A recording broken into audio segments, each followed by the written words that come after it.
Okay, it's 6 o'clock on the dot, and we'll get this meeting started. She'll call roll. Ann Dupont? Here. Ellen Ernest? Here. Erica Ivana Valenzuela? Here. Ryan Rodriguez? Julia Fitzpatrick? Here. Julian Ordish? Here.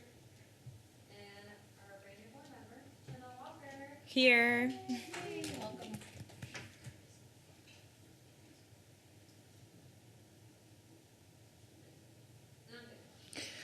Okay, we're going to call for approval of minutes. Consider the approval of Parks and Recreation Board July 28, 2025 regular meeting minutes. I move to accept the meeting notes as is. Second. And was first, who second? I second. All in favor? Aye.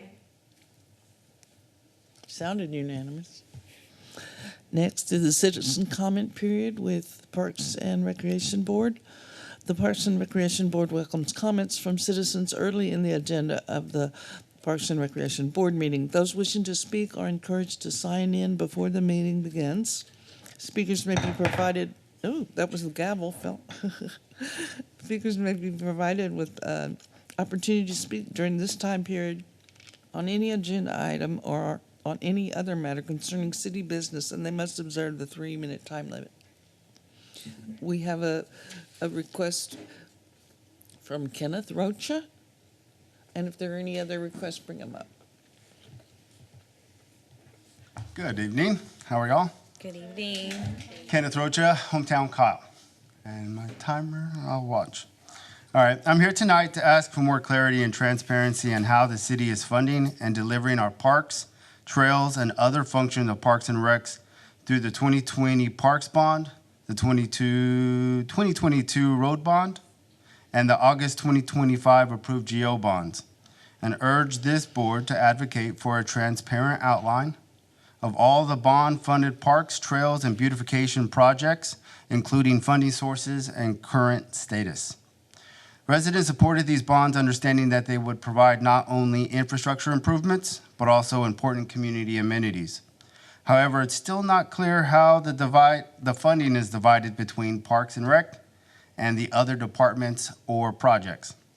This commission will hear general department updates about roundabouts, Central Island landscape, and art today.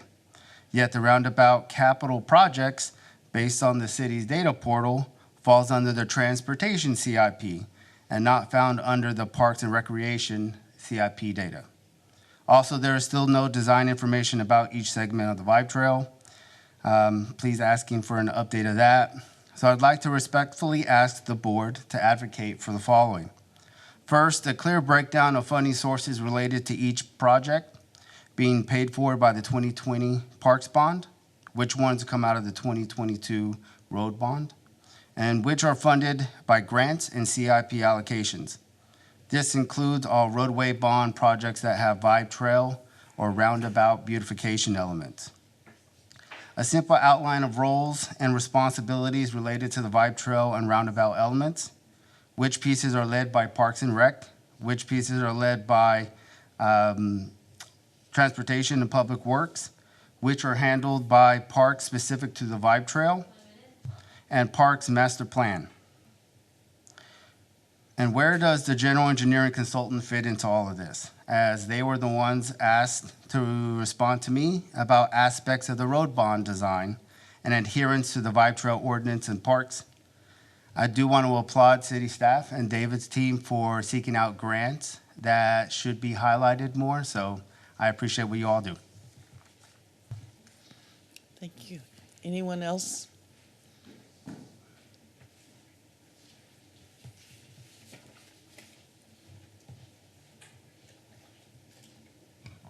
Hi, Madam Chair and Board.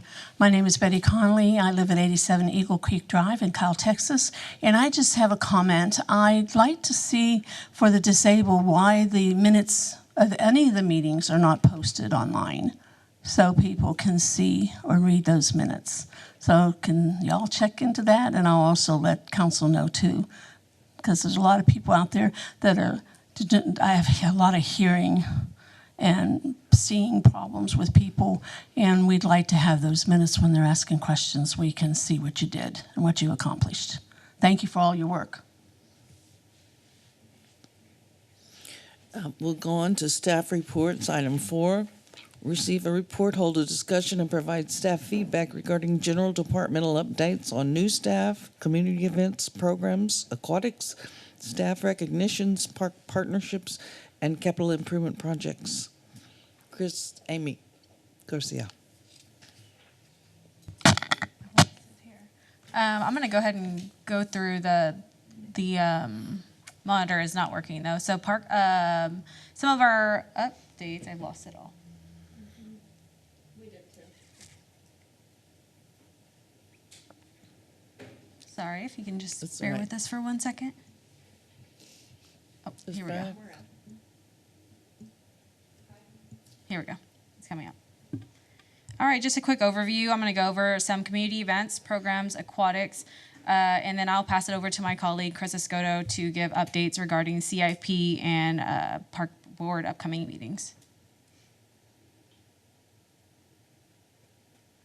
All right, so just a flashback from August. We had our Jams on the Green on August 7th with a performance from Jesse Stratton, and we had vendors out there as well. We had a Movies in the Park with over 100 attendees at Greg Clark Park with vendors. The movie that was shown was Venom, The Last Dance, and then we had a Kyle Market Days, and it was themed for back to school. We had a performance by The Junction with over 400 individuals there. All right, and just to follow, we had All Abilities Luau Pool Party this past Friday. So if anybody was able to come out and to attend, that was sponsored by DJ Roland. He did provide his services there, and we did have hula dancers.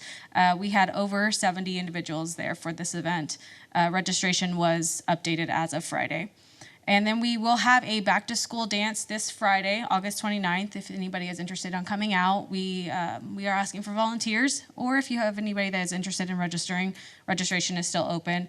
Some of our sponsors for this event are DJ Roland, Superior Health, and Jebsto Palace for donating the space.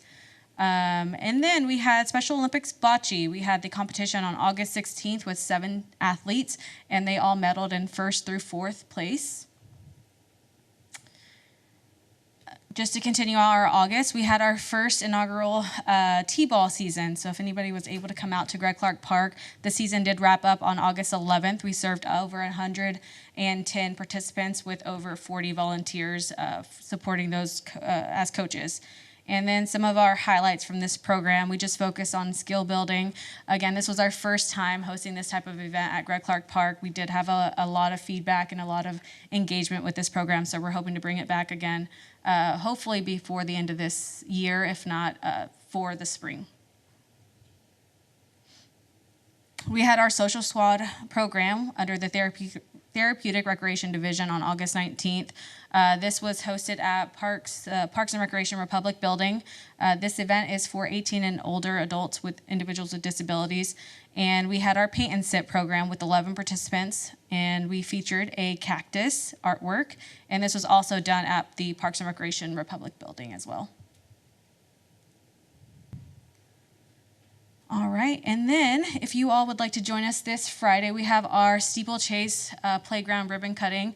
That will begin at 6:30, and it'll go until 8:30. We do have sponsors coming out we will be providing food while supplies last. On September 4th, we will have the Jams on the Green featuring Bitty Bitty Bonda. So if you are interested and have available time, come on out. On September 4th, we will also be doing the Krug Open House. That will be done at Krug Activity Center. September 5th will be the Movies in the Park. September 11th, we will be doing our 9/11 event, and that will begin at 8 a.m. at Heroes Memorial Park. From then, we will head on over to September 13th, where we'll be doing our September Kyle Market Days. And then also at the same time, we'll be having the Hayes Preparedness Fair. This will be done at La Verde Park. And then September 27th will be Story Time in the Park. And this is in partnership with the library.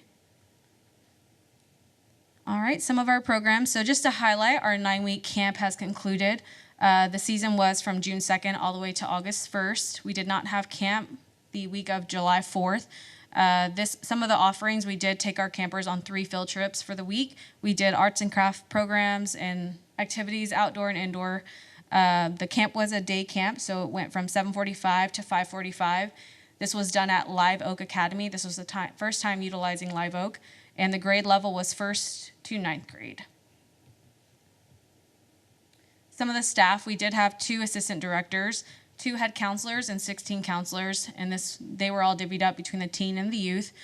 We did have the early bird cost and a regular registration cost, and we were able to serve over 120 campers, with 4,000 of those individuals being duplicated throughout the summer, and then 248 campers that were not duplicated.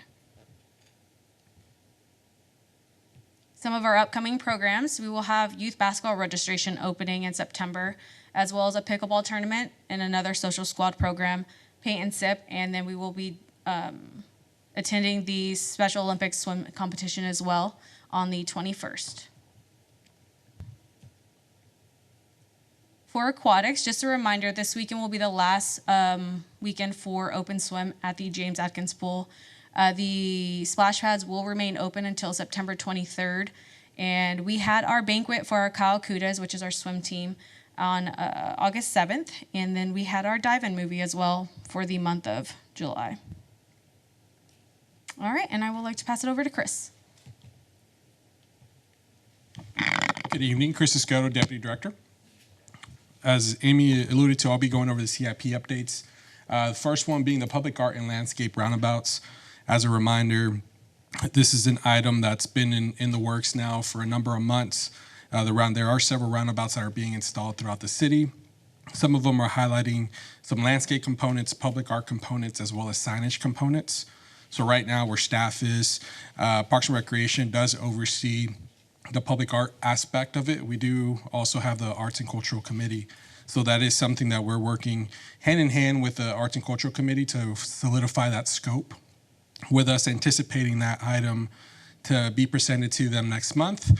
But furthermore, trying to get out to construction or out to bid here in the next few months due to the timeline of all these roundabouts. So right now, where staff is currently working on, we're essentially working backwards in a way.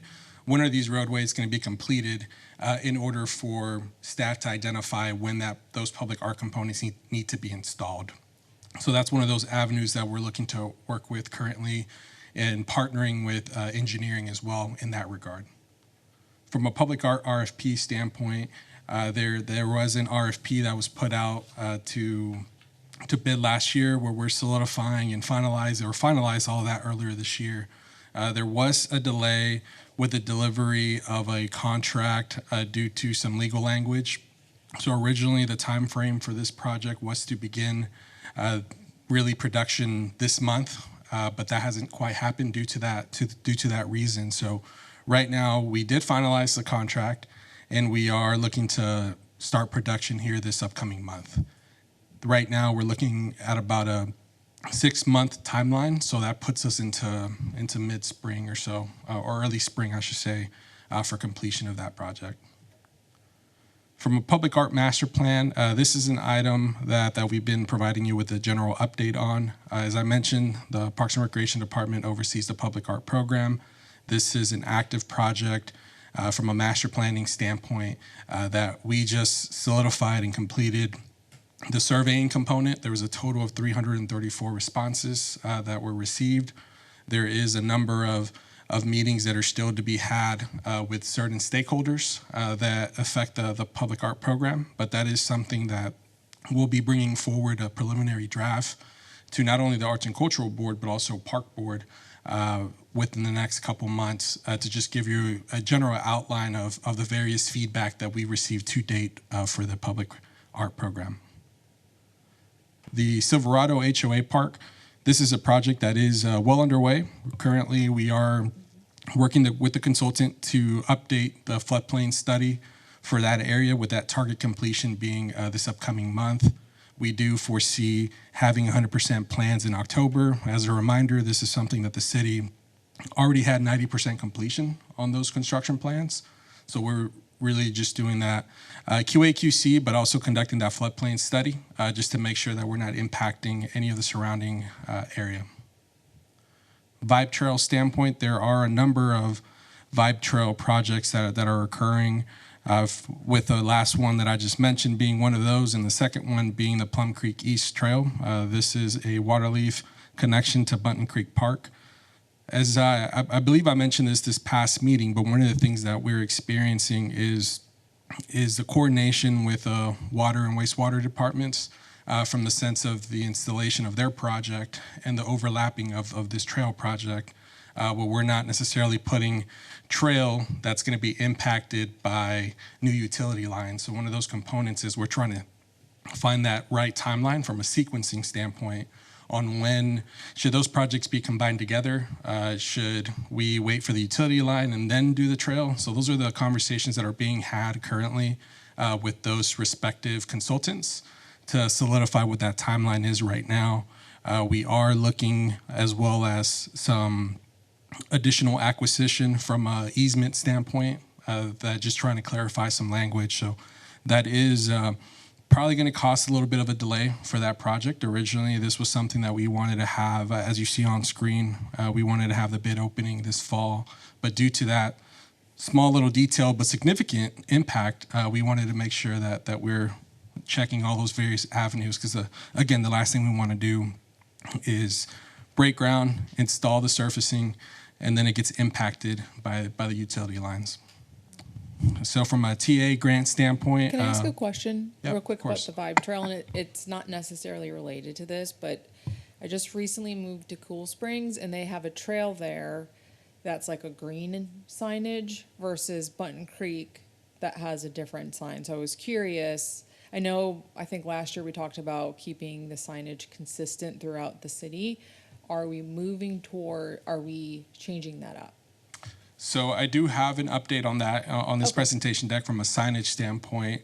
From Cool Springs, and really with a lot of these HOAs throughout the city, there is that component that there are some private amenities that are encompassed in some of those properties. So it may very well be that it's not official City of Kyle Park property, but for those that are either owned by the city, maintained by the HOA, there will have to be some discussions on identifying that level of standard where it's recognized as a city park. So that's something that we're still working through. And again, I'll have a quick update on that. Thanks. And in regard to Cool Springs, Board Member Orgish, Chris, I believe she's talking about the, you mean like we've got these wooden signs in some parks and they have a certain look. So Bunton Creek has got the wooden with the red, white, And then blue. Cool Springs has now like a new black and green metal sign. I'm sorry, that I was thinking the Cool Springs HOA, but yeah, the Cool Springs Trail, that is a temporary solution that we have right now. Okay, and I thought I had read that online, but I wanted to check because they're two you. completely different signs. I was like, is that City of Kyle? Because it's different. I assumed that it was, but I wasn't sure. Yes, yeah, and I guess my prior comment does still stand because there are some areas that do have HOA, but this one in particular, the Cool Springs Trail, thank you, Mr. Lopez, that is absolutely correct. That was a temporary solution just based on the update that I'm going to give you where we're trying to standardize a lot of these. So you'll probably notice that we have probably a handful of different types of signs, probably 4 or 5 different types of signs throughout the park system, and we are trying to create a standard. Okay, got it. Thanks. From a TA grant standpoint, this is same update as last month. Earlier this year, a couple months ago, staff did submit a grant application to TxDOT. We will be finding out in October whether or not we receive that grant. Steeplechase and Waterleaf parking lots. So this is a project that is improving the various parking lots at both of these parks. As of right now, there were some minor changes that did occur from the sense of the surfacing aspect that we are looking to finalize. We actually have had a meeting with a consultant, and we are looking to go out to bid earlier this month or this upcoming month. There was the delays that occurred were factored over the surfacing material of the parking lots themselves. If you recall, really what you see on screen, it's having some type of the parking lot that you're permeable. Thank you. I was trying to think of the word, and David spoke it in my brain right now. But the permeable surfacing aspect, we were trying to identify how to best go about that. Because the surface already exists with the asphalt that's on the parking lot itself, the question that lies is it really an improvement if it's already there? That you're not increasing water runoff, you're not adding all those various components. So that's an exercise that we've been conducting with our engineering department, that it may go away, it may not end up being this permeable surfacing material that we're gonna be going with, and just going with that mill over with the blacktop that currently exists at least for the Steeplechase parking lot project. And so from that standpoint, not only is it gonna save money, because it is a little bit more expensive to go from within the permeable surfacing aspect, but it's also gonna give, in our opinion, an increased aesthetic just compared to what it has with that permeable. Not to say that that product is a bad product, but there are, just like any type of product itself, there are some challenges that come with it from a maintenance standpoint. So that's something that we're trying to clean up right now and going through the permitting process, but we do envision having this project out to bid this upcoming month. Steeplechase Can I ask Playground. a question? Yep. So with the electric car, whatever the technical term is for that, does the city get some sort of grant for putting those in? Yeah, great question. So that is something that has been part of this exercise or this project itself, for us to explore partnership opportunities, whether it's some type of grant product or if it's just a matter of leasing these spaces out for a third party to come in and use these. That's the exercise that we've been going. So the EV world is very fluid currently, just with not only what's happening nationwide, but also just with the products themselves. So there are a number of charging stations that are going out of business and going through several just changes. Everything is changing so quick. So there are two different types of charging stations. And the one that we were going with is I don't know, I'm sure you are familiar with La Verde Park, but if you do know, there are charging stations at La Verde Park. That's referenced as a type 2 charging station with that certain type. It's not a quick charge. It'll take you 8 to 10 hours or so for you to charge your vehicle, rather than doing a fast charger, which gives you just a max power in an hour or two. In this either project itself, we're not proposing that fast charge. It'll be a longer trickle charge, as they call it.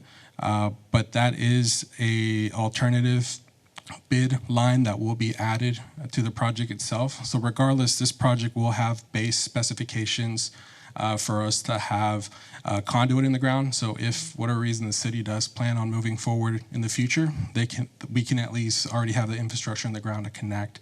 But there will be a alternate that will be identified in that bid package for us to explore the ability of installing that type 2 though. And at La Verde, are we able to track how many people actually use them? We'll have to check on that. It is recently new. There is a way for us to, I guess, get in the system and identify what that charging is. Not to mention, that is currently the way that it is set up. It's available. It's not necessarily a pay to charge. So from the kilowatt standpoint, the usage, we'll be able to have that tracking, and we can identify that. Okay, cool, thanks. Any other questions, parking lots? No. Steeplechase Playground, as Assistant Director Garcia mentioned, we are looking to break ground, ribbon cut at the end of this week. And we invite you all to be there if you haven't swung by. It looks great. There are, like any project, a number of little punch list items, but we are looking to get through those. And it's only the beginning for Steeplechase. There's going to be quite a bit of other improvements to be had here. Waterleaf Playground, this project itself, I want to say either today or tomorrow. Is that tomorrow? Tomorrow we're going to have the construction fencing that's going to go up to close this playground for us to go ahead and start on another playground replacement. So we do envision this one being a shorter timeline where we're hoping to break ground or ribbon cut late September, early October. So with this project, as a reminder, we're removing the existing playground, adding shade, adding a nature playground theme, as well as improving the mobility around the playground itself with a sidewalk. So that is something that we're looking to improve in the next month. Lake Kensington, so there was a public input that was held this past week and roughly had about 50 people that showed up. So it was a very well attended event that we felt like we received positive feedback. It's not the only meeting that we're going to have. We are going to have additional opportunities for the community to voice or share their voices in the sense of what they want the space to be. There will also be a public survey and a what I call a one-stop shop website where you'll be able to get all this information as well. So that's going to be something that's going to be released here soon. 1500 Daisy Lane, or also known as the Kyle Community Center. This project is, as you're aware, well underway. We did receive, just a quick update, we did receive the permit that was approved for the building itself. The project itself, or the bid, closed last week. We received 8 bidders, so that is something that we are looking to evaluate and bring forward to council on September 16th. I don't think you've seen any visuals just yet, and this is an insight of what the interior will look like. So what you're looking at here is the lobby area into the front desk, or what we call the control desk. So this gives you just a tiny look, as well as the multi-purpose rooms. So those multi-purpose rooms, would like to mention that the furniture is not what we've selected just yet. It's just more to give you just spatial awareness of how big that space is. But the colors, the finishes, those are the items that have been selected, and what you see and what you will be seeing hopefully early next year.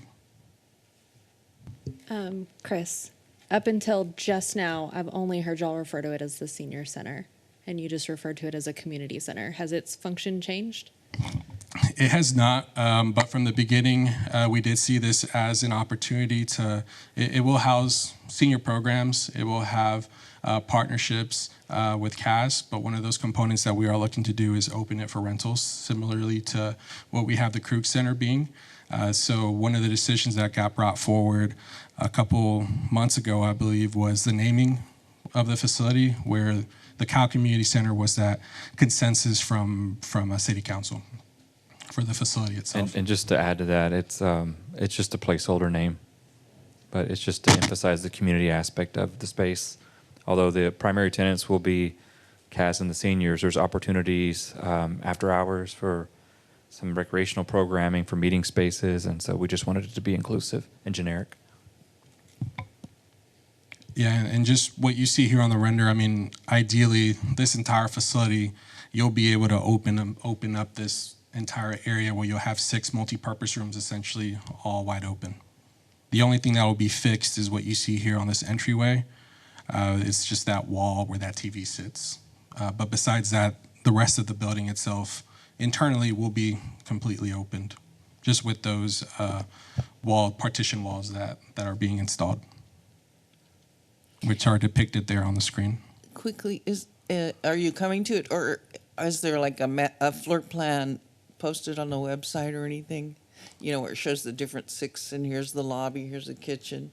Yeah, there isn't. That's not to say that we can't add something to that, but that could be something that we can explore. I'm not familiar to see if there is a project page for this specific project, but that very well could be a discussion that we have with our communications department as they are revamping the current website.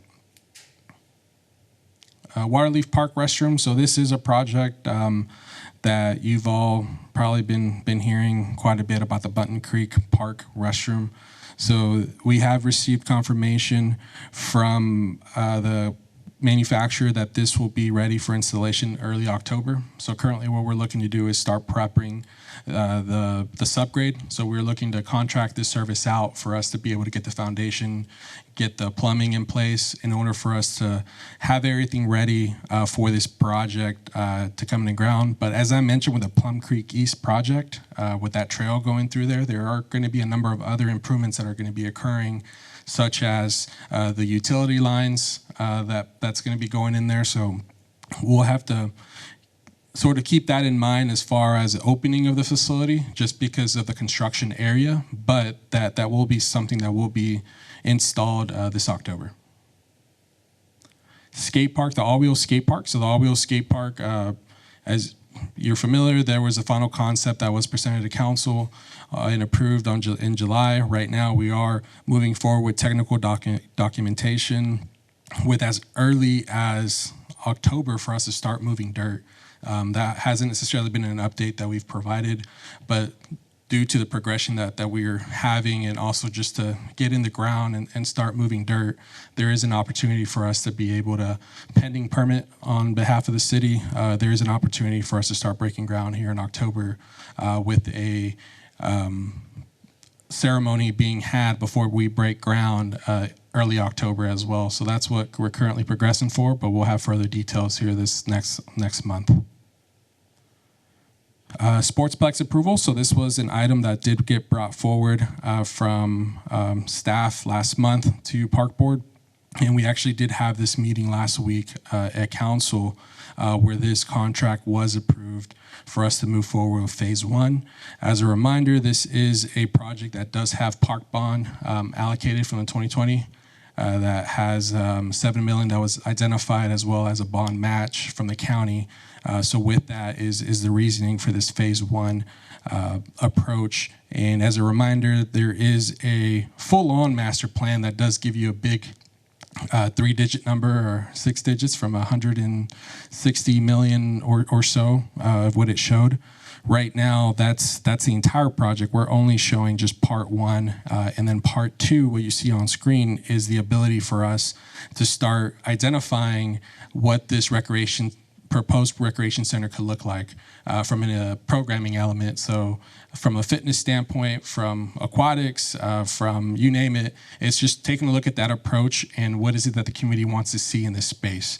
So that's what this phase 1 contract is going to be giving us, and it is going to be information that will be released similar to the Lake Kensington project. There will be a dedicated project page where the community can see the various progression, even to the identifying where we are in the design details. So here's a trail. So we're going to go through 30, 60, 90%. So this is going to be a project that we're going to go pretty detailed from an avenue of communicating to the community what is it that we're getting at this space.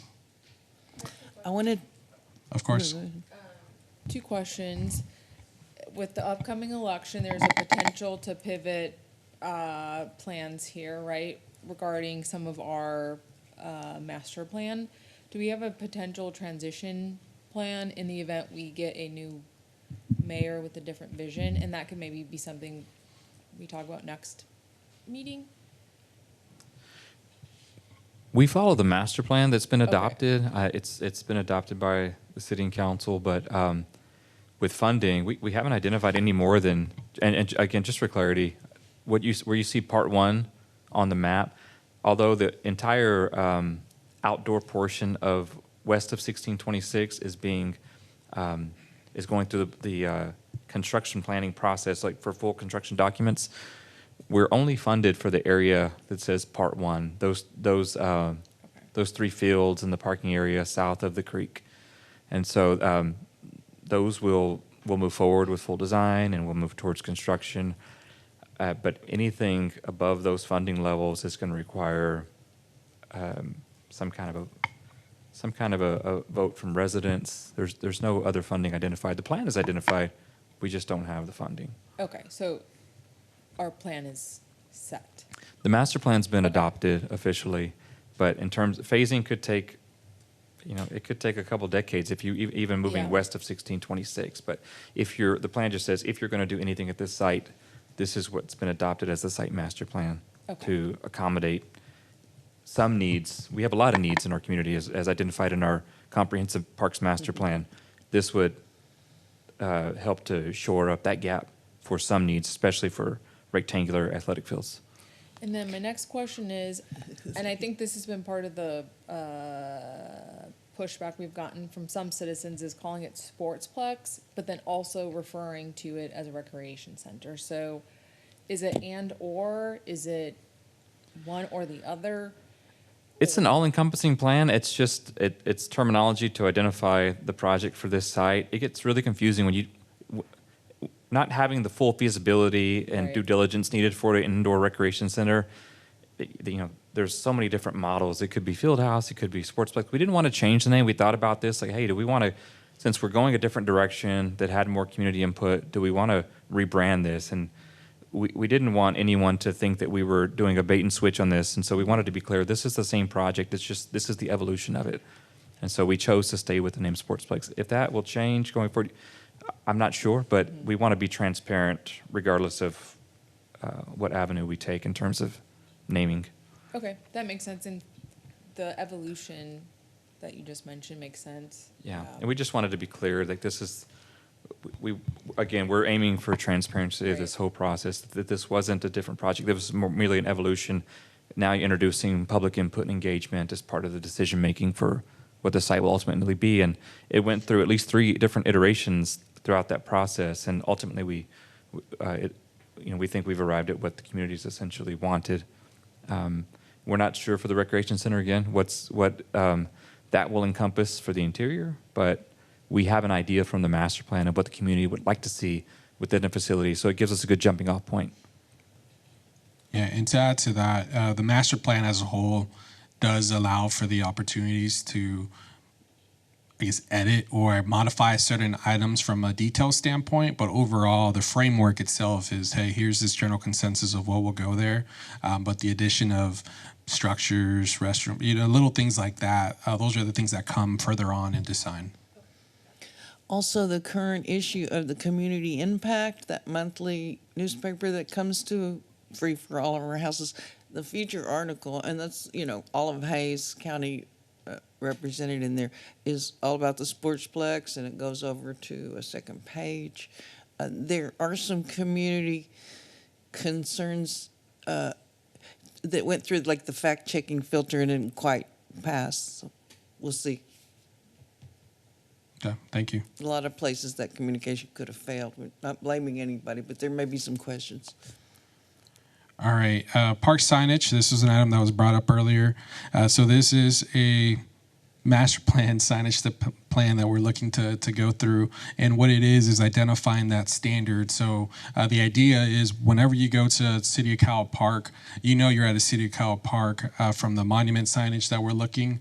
But to add to that, we're also looking to add wayfinding signage, trail signage, 911 markers for our trail network within the Vibe that are reference points for emergency services. So there are a number of things that we are looking to do from a signage component, which we will be bringing some iterations of what you see here on screen, further details this next month for us to start talking and imagining and have the opportunity for Park Board and Council to give us feedback on the aesthetics that we want from a branding standpoint for our parks. So that is something that will be brought back here in the next couple of months.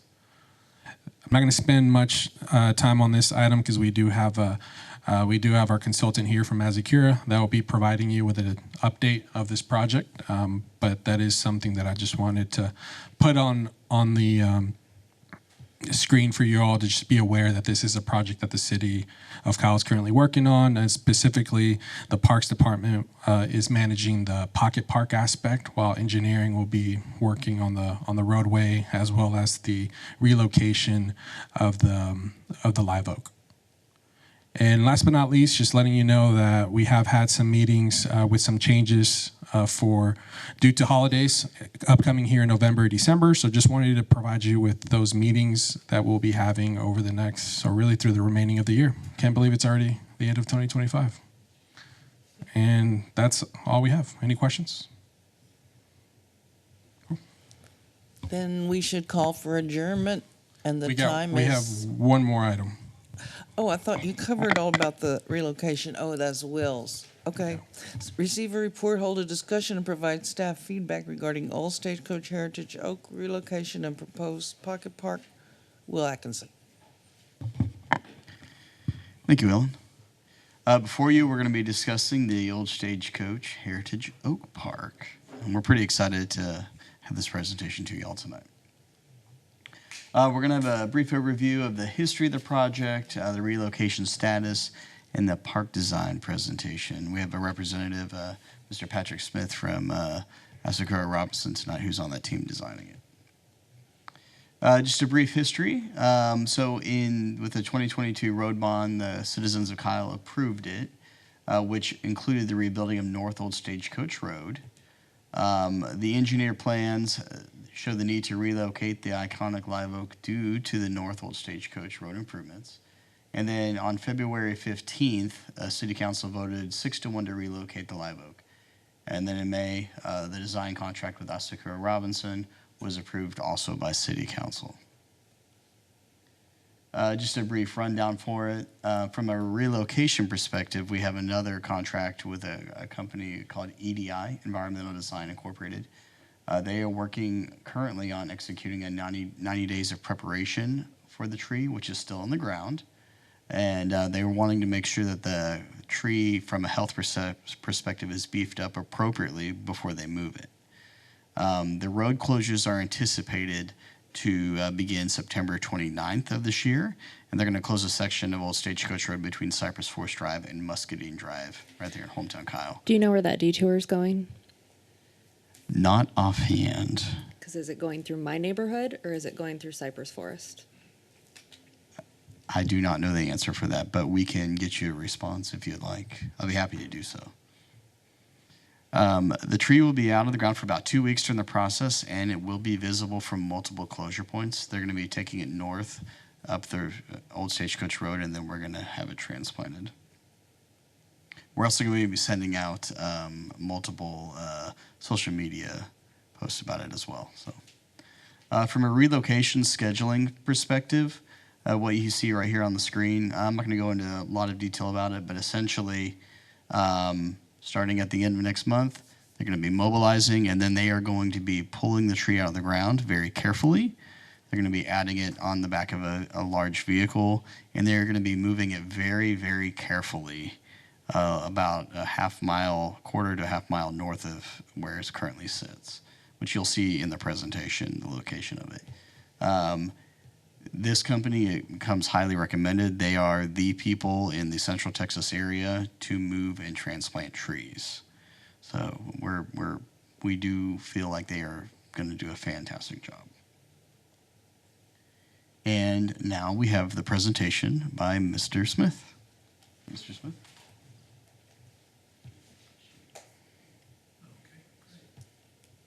Hello. Thanks for having me here today.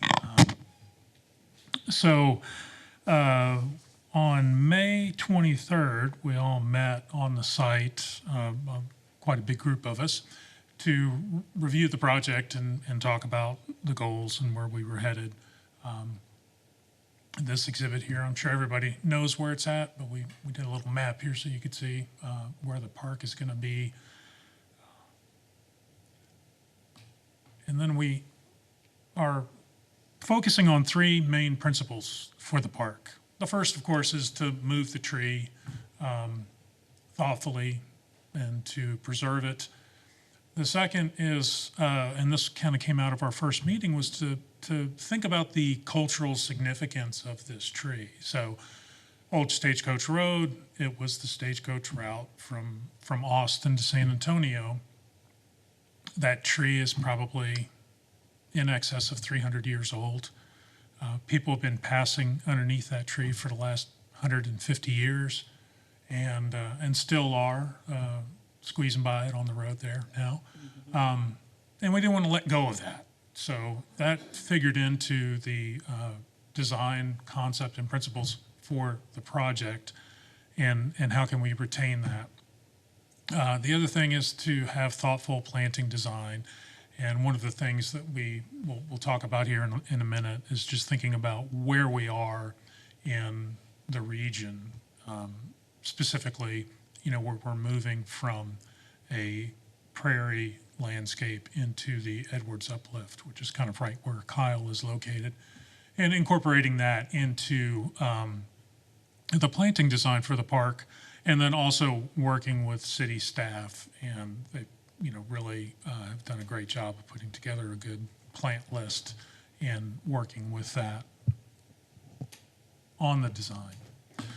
So on I think it was July or June, actually it was back June 11th, we had another meeting where we came up with 3 preliminary concepts for where the tree might be located in this space that's being donated to the city for this park.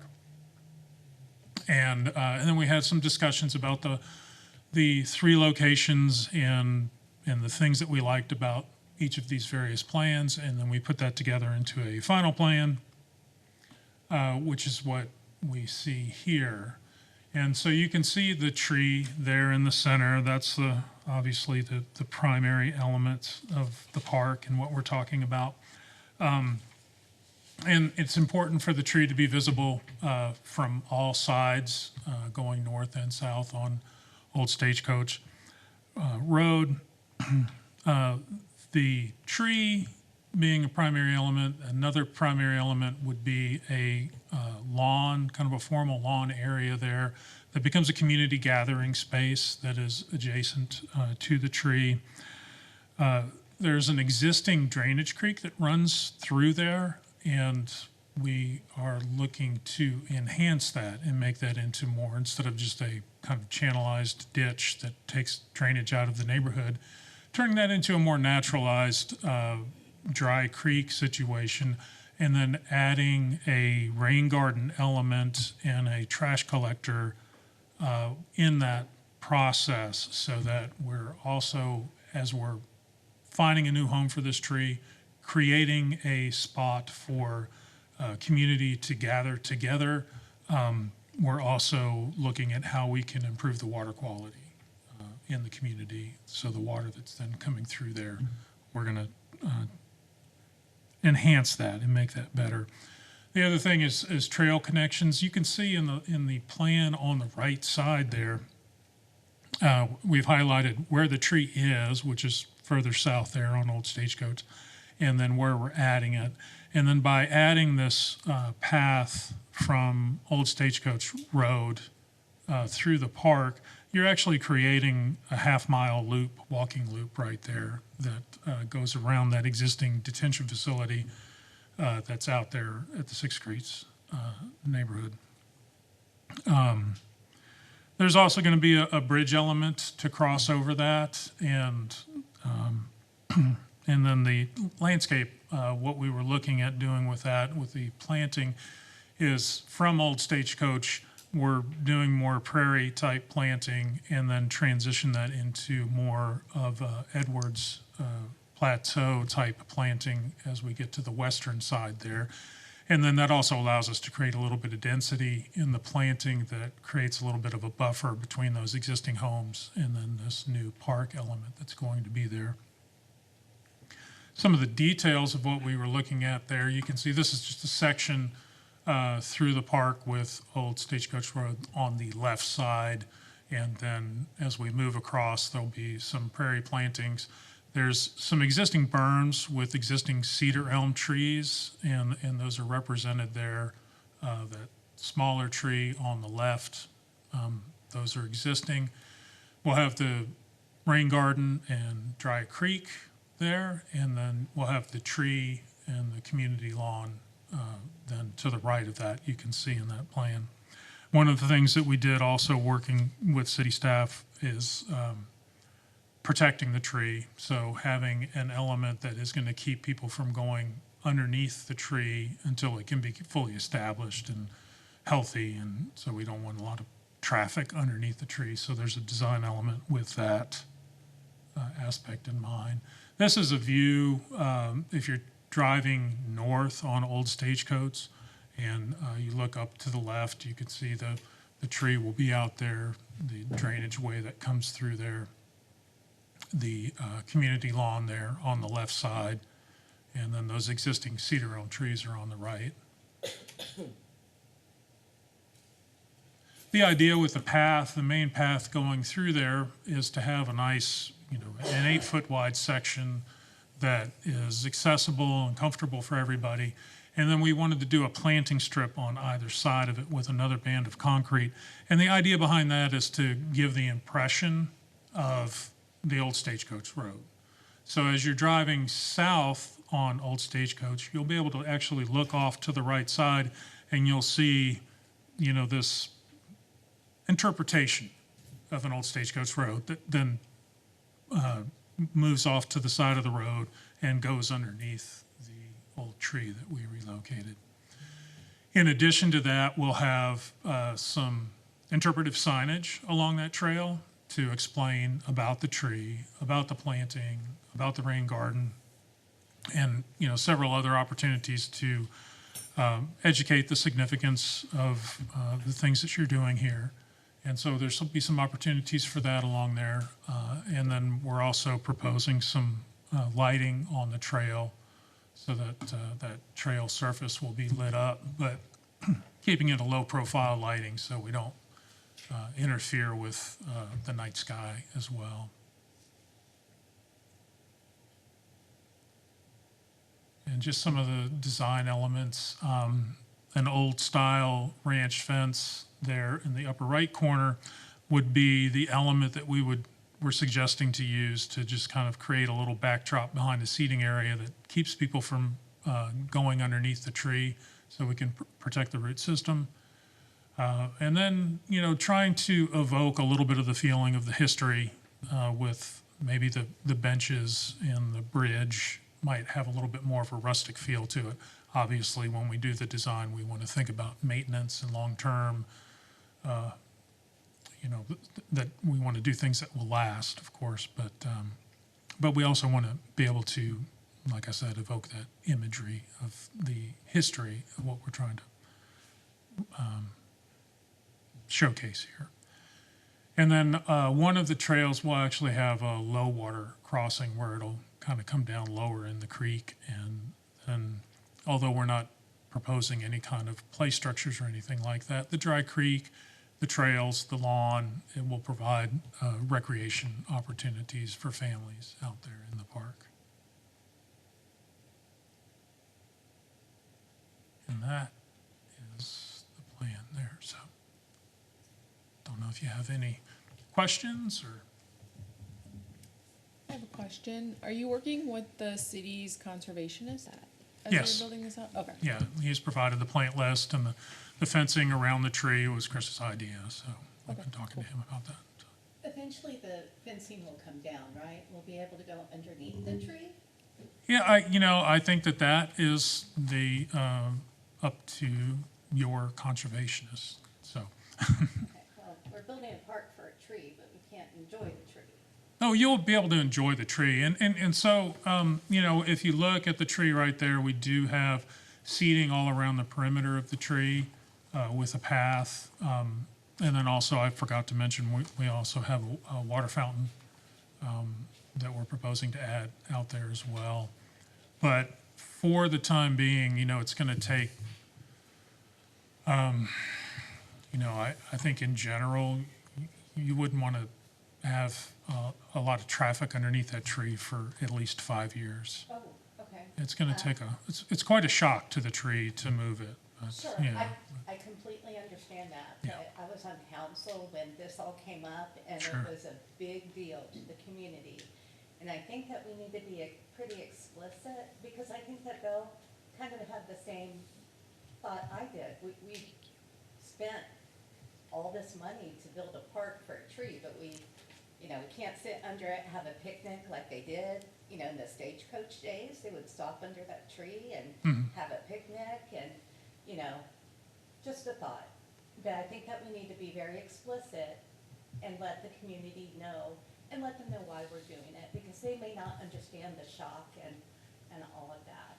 It was a big deal when it happened, so it was a big deal. Noted, thank you. And that would be a good thing to incorporate into the interpretive signage then that goes on. I apologize for skipping over. That was really good Ah, presentation.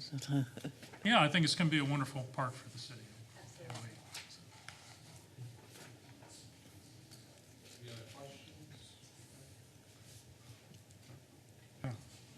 That's all we had. Call for adjournment time? Can I'm sorry, can I I kind of want to loop back to what my neighbor said in citizen comments. I also feel like we frequently, as a board, are getting reports of things that have been done or things that we've gotten reports on many, many times without pertinent details. I feel like we know the exact same thing here that he just mentioned knowing as not a board member. And I feel like if you come to the board meetings and if you're on the board, that you should probably have more of the details about some of this stuff, not knowing about the senior center being a senior center before like y'all decided that and got your survey results back and now we're calling it something else. I mean, we've seen a lot of this multiple times and we don't know where the money comes from for any of it. Like it just feels like we are frequently talked at and not included in the process. And it sounds like the citizens want more information just like we do. Or I won't speak for everybody else, but just like I do. I feel like I've been on the board for 3 years now, and the longer I've been on it, the less information I get. So just more details in what we're presenting on, or maybe memos We get asked to approve, should we build a playground? Of course, like we're all gonna say yes to that, but you're not asking us for what should it look like? What do the people in the community want? You have kids, like are your kids gonna play on it? What do they want? We have to offer that information, but we're not part of the process to like come up with those ideas. So sometimes it feels like we're here to be talked at and not included in the conversation. Any other comments, or shall we close? Would it be helpful to maybe have more work session-based presentations where there can be more dialogue and working through different projects in earlier iterations? More work sessions, and then also a clear understanding of where the finances are coming from, right? Which bond are we pulling our funds from? If we're reallocating funds from, one pot to another, where are we getting the reallocations from, right? At least an idea of how it's happening and how we're funding this and how it impacts the community. Yeah, one thing that I'll add to that, which not sure if you guys know, but I know there's been communication that's been featured throughout the city's social media, all the various forms of communication, that there is a transparency portal, a transparency page that actually does highlight those details that you're referring to, such as where is the funding coming from as far as the buckets. So there are various buckets that do exist, and at times, and even with that, from a budget standpoint, there's that 5-year CIP program where there was an iteration of here's all these projects from that $5 million a year kind of allocation that we're going to be forecasting through 2030, 2031. But that could be very well something that we can highlight, and if it's more of a workshop information on, hey, here's all the buckets of all these various tools, here's what we envisioning all these projects to be, from a aspect of getting into the design details, similar to what you see here. I understand that it almost makes it seem like, hey, this is what we're doing, but in a way, we are wanting to get that feedback and the ability to engage with staff, with the consultants, to provide those very well ideas from the sense of, hey, have you thought about maybe incorporating, I'm just going to throw something random like a hula hoop station or something, I don't know, I'm just naming something right off the bat, but things like that we are trying to not only get from board, but we're also trying to get from council in the community as well. So thank you for that comment, and that'll be something that we could bring forward. I'd like to make a suggestion. Next month is my last month. I've requested during my whole 6-year tenure to have a session reviewing the master plan with the council, having like I don't know if y'all remember me requesting this multiple times, but, having like an afternoon on a Saturday, sit down with the master plan, understand what's our responsibility, what's not. Really, I think everybody would benefit. I've read it, but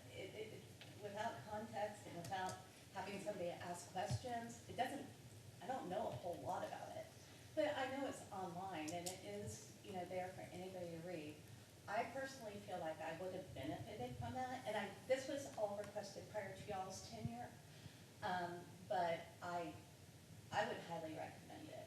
I think that if you want to move forward, and if we're talking master plan, that, I think that a session would be good. So maybe like a retreat where we can do a page turner through the master plan and give opportunity to dive in deep. And is that something that you all think would be beneficial? I think it would be beneficial and also help us provide a little bit more input on the side of the community. You know, if we can get a better understanding of what things are and spend time together to ask questions, it would just help everybody hear. And we hear you loud and clear. And in fact, as park professionals who are passionate about what we do, this is very refreshing to have a board that desires to be more engaged in our processes for helping to advance the park systems and wanting to be more informed and dive deeper. It really is. Some other things that we're looking at doing, which is in line with what you're suggesting, and I think would couple greatly, is right now we're preparing for our implementation of the master plan. We have a great implementation guide as recommended by our consultant for how we live out the next 10 years to continue to advance this. And year one of this process is imperative because it sets the stage for everything thereafter. It's the first domino to fall. And one thing that we've discussed internally as we're dividing and conquering and having this, basically it's a strategic plan for year one and every year thereafter, is to give quarterly updates to the board on what the status is of each of those key focus areas of the plan. And so we think that's going to be more detailed than we provided in years past, and it'll be a rubric style with what the goal is and the key focus area, what the strategic goals are that will help as lead measures to move the needle for year one, and then the status update. Are we on track? Are we off track? And then detailed description about what that means. For instance, if we want to advance our trails plan, I know there's a lot of talk about vibe, and Mr. Rocha spoke earlier about alignments and who's on first and how is that divided out, and how can we be more transparent in that. One of the major objectives of the master plan is to basically do a trails master plan out of that. You won't get a comprehensive trails master plan just from a comprehensive parks master plan. You've got to go in deeper, and you've got to get those alignments shored up stronger. And so if we're going to do that step as year one, like do the trails master plan, what does success look like in year one? That means we're going to have to procure something for that plan. We're going to have to go through a public input process. We're going to have to complete the alignments, and then we're going to have to go through final adoption of that. And so those are the major macro success points through that. And so it's going to be measurable and not something like Kyle Parks and Rec wants to be fantastic this year. That's not something that you can measure by our own standards. We'd like to say that we are, but what can we objectively do to move that needle? And so those are some things I think would couple greatly. If you all had a good understanding of the master plan, and then you're getting quarterly updates on how we're moving the ball forward and ultimately getting across the goal line and being responsible stewards of taxpayer dollars and all of these great plans that we funded, that's the way to do it. So I appreciate what everyone said this evening, and know that we've heard you loud and clear. Anything specific to this project? I don't know if it was captured in in the presentation, but next steps for this is going to be to go to City Council with this presentation to give further guidance. So if there's any information that the board feels like it's important for us to share with council, please provide us with that information. We got the comment about being able or wanting to enjoy the space underneath the tree. That's a valid input. Not sure if there's anything further from a standpoint of the design that you see. There's probably some issues or maybe enhancements that staff can bring forward to council. My only question is, when we present to city council, and I know they're the approvers, right? But are we able to bottom line up front, like, here's our plan, and if you guys want more, this is what it's gonna cost? You know, because sometimes I feel like ideas are thrown out there, and then all of a sudden a project cost significantly more money. Like, are they aware that their wish list items, it's not monopoly money, right? Like, how do we better prepare them when they're throwing out ideas to our plans that we have set in place? Yeah, and that's a loaded question in itself as far as the budget. Right now, what we're trying to identify is just trying to get a general consensus on the type of park space that we want to have. You're absolutely right, though. It is a pocket park. So pocket parks, I mean, I've seen some pocket parks that have $3 million allocated to it, and then I have others that are $100,000, and you're able to get, a nice park. So you're absolutely right on this, on the sense of scale of where we're falling within from a price point standpoint. One of the things that we have received direction for early on is trying to identify a set budget of roughly of that kind of $500,000 allocation. So that's where we're progressing from this iteration that you see here. But you're absolutely right. There's not just the endless money that if we want to add a SIP line going from here to here, that's going to add another however many thousand. So that is definitely something that we, as we present these items, we do inform council, and sometimes have to come back and say, hey, we'll conduct this exercise. We'll identify what the feedback was and see what those improvements are from the bottom line standpoint, and then bring back that item in order for us to get further discussion if that were to be something that gets brought up.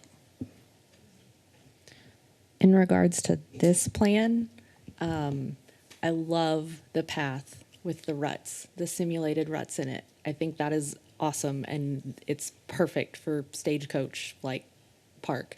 And then for the bridge, you talked about rustic materials. I would say that just trying to make sure that they are friendly for small children's bike tires and training wheels. Yeah, great feedback. Thank you. Awesome. Well, thank you, guys.